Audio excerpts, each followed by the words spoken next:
तो फ्रांस में ठीक पढ़ेंगे, ठीक है, फ्रांस के बारे में न उत्क्रांति पढ़ा था, फ्रांस के समाज के बारे में पढ़ेंगे, इसका सोसाइटी कैसे था।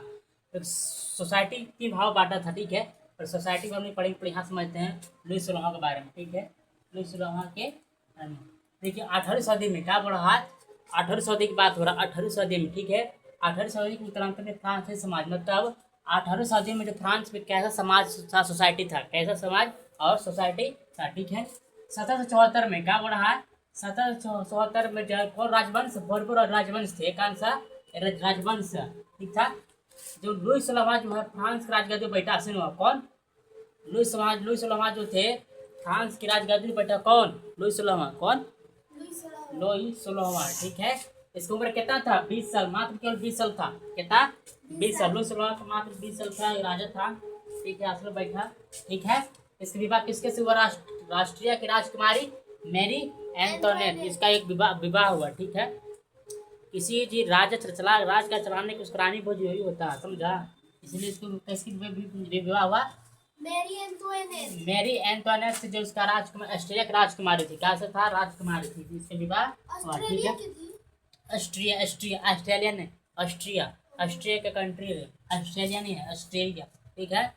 जब उसको राज तिलक हो, राजरोहन हुआ, तो उस समय काज पाया, राजकोष खाली पिया, लेकिन उस समय क्रांति हुआ था, मतलब युद्ध हुआ था, क्या हुआ था, तो युद्ध हुआ था, जब युद्ध हुआ था समय में फ्रांस में, तो राजरोहन का उसमें खाली पे, मतलब जो इतना धन खजाना था उसका हुआ खाली पाया, कौन, किसके में,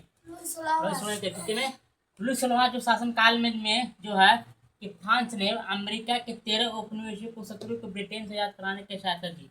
लुई सोलहवां जो 13 उपनिवेशों को, कितना 13 उपनिवेश में 13 लोग वहाँ थे, ठीक है, उसको आजाद कराने के लिए किसको सहायता, कौन सहायता दिया, लुई सोलहवां के फ्रांस ने अमेरिका के 13 उपनिवेशों को शत्रु ब्रिटेन से आजाद कराने की क्या दिया, सहायता दी, मतलब वहाँ से उसको निकालने की सुविधा दी। मतलब 13 उपनिवेशों थे, उपनिवेश मतलब क्या, जो वहाँ लोग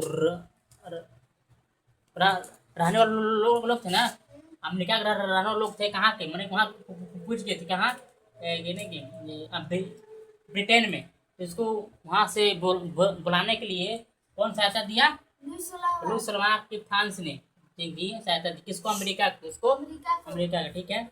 अब देखो युद्ध के चलते में फ्रांस 10 अरब लीरे बने, मतलब युद्ध के समय जो है फ्रांस पर जो है 10 अरब लीरे मतलब फ्रांस की मुद्रा था, कहा है मुद्रा, मतलब पैसा, इंडियन रुपया होता ना है, तो फ्रांस का एक मुद्रा है, लिब्रे का नाम है, लिब्रे, लेकिन इसको 1994 में समाप्त कर दिया। अब वहाँ का जो मुद्रा जो है यूरो है, कौन सा नाम है, यूरो चाहे यूनान है, मतलब यूरो नाम, ठीक है, देख लेना, ठीक है, यूरो चाहे यूनान है, यूरो होगा, ठीक है। अब लेकिन उसमें पहले उसका मुद्रा था लीब्रे, फ्रांस की मुद्रा था, ठीक है।